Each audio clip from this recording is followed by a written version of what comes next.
Hi guys, this is Asal. I'm studying for the bar and I wanted to review my notes with you. So today I'm studying the intentional torts of assault and battery. So these two torts, they go hand in hand, like two little children playing in the playground. They're like really close together, they always come together, but they're separate, okay? So I'm gonna discuss them separately. I'm gonna start with battery. So what is battery exactly? Battery is an act by the defendant intended to and does bring about physical contact with the plaintiff, which is either harmful or offensive. Okay? So remember, it must be harmful or offensive. That or in the middle is very important. The next thing is bodily harm is any physical impairment of the condition of another's body or physical pain or illness. And also, what is offensive contact? Offensive contact is when a reasonable, ordinary person in plaintiff's position would find offensive under the circumstances. So a reasonable person would find offensive under the circumstances. And two, it is done without the plaintiff's consent. This means that must be a contact which is unwarranted by the social usages prevalent at the time and place at which it is inflicted. What do I mean by this? Okay, social and cultural. For example, imagine like on a metro or imagine on a bus, okay? Somewhere that is very crowded, somewhere like New York or somewhere like Paris, where people are so close together and they're like breathing over each other's shoulder, and especially now at a time of coronavirus, like what is that close contact that I'm talking about? Like it must be accepted socially and it must be without consent. So basically if you're going in a subway or if you're going on a bus, you're consenting to really close social contact, okay? But there are some other places that you're not consenting.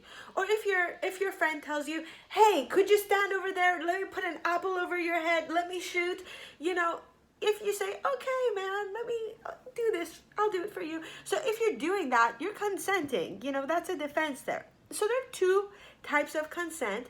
There's express consent and there's implied consent. So express consent is explicit statement of consent to the defendant's activity. So when he's saying, can you stand here, I want to shoot an apple over your head, you're explicitly consenting, okay, yeah, I'll do that for you.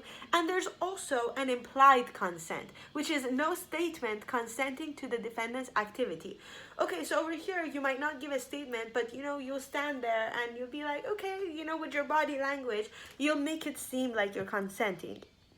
So, the next thing I would like to talk about is another place that people consent. For example, if you're playing soccer or, those big football games, you're consenting to being contacted. It's very natural that if you're participating in a game like that, you're consenting. So, there's also a consent by law. Okay, so there are two circumstances where there is a consent by law. One of them is that the defendant has no reason to believe the plaintiff would decline to consent if given the opportunity. And then the other one is an emergency, which makes it apparently necessary for the defendant to contact the plaintiff physically before the plaintiff can consent in order to prevent harm to the plaintiff. So what do I mean by that? Like imagine there are people sitting at a restaurant, there's this woman, she's trying to eat her food, she's trying to eat her escargot, all chic, and then suddenly she starts choking and the food gets stuck in the back of her throat and she needs help. She doesn't want to be touched, she's all fancy and elegant, but she needs help. So what is she gonna do? Like she's kind of consenting to someone to come get the food out of her, okay?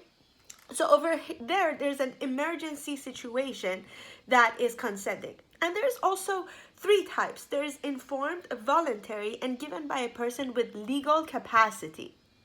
Okay, so what do I mean by that? Okay, I'll tell you what I mean by an informed consent.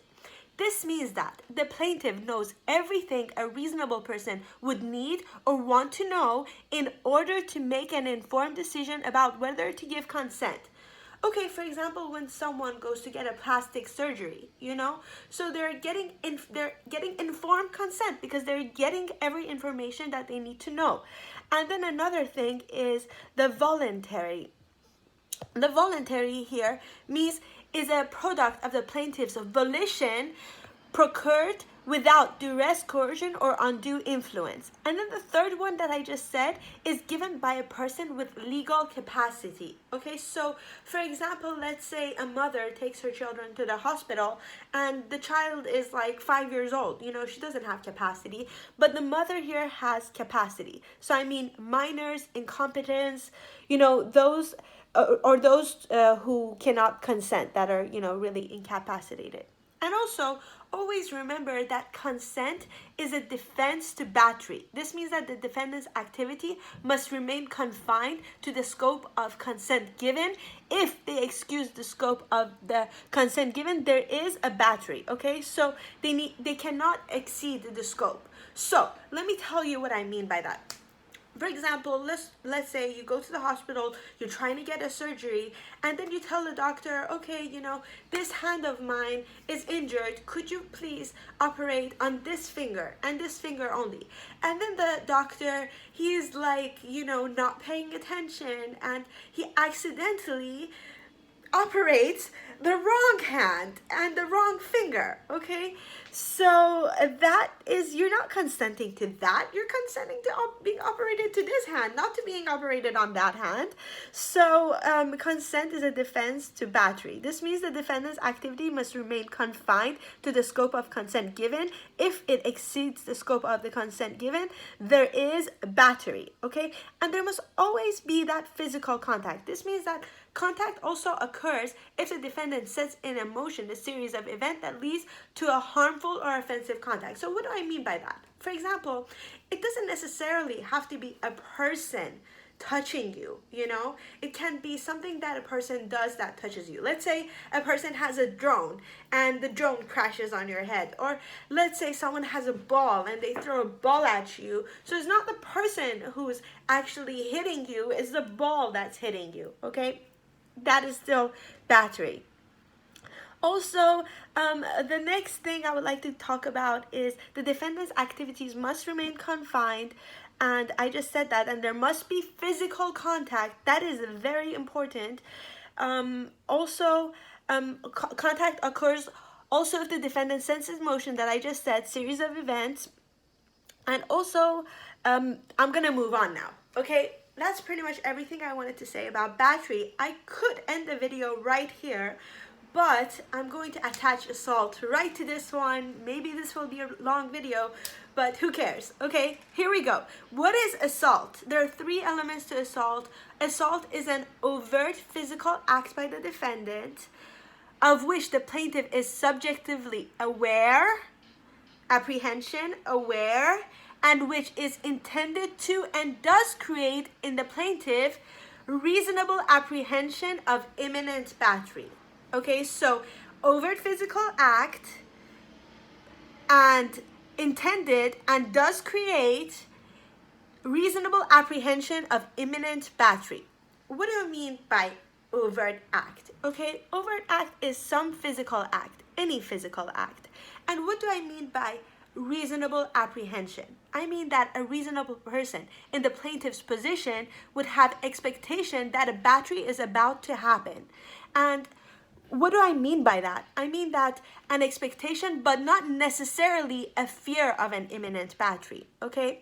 What do I mean imminent? Imminent is expected. Battery is only imminent if plaintiff reasonably believes that the plaintiff will take place without that the battery will take place without any significant delay.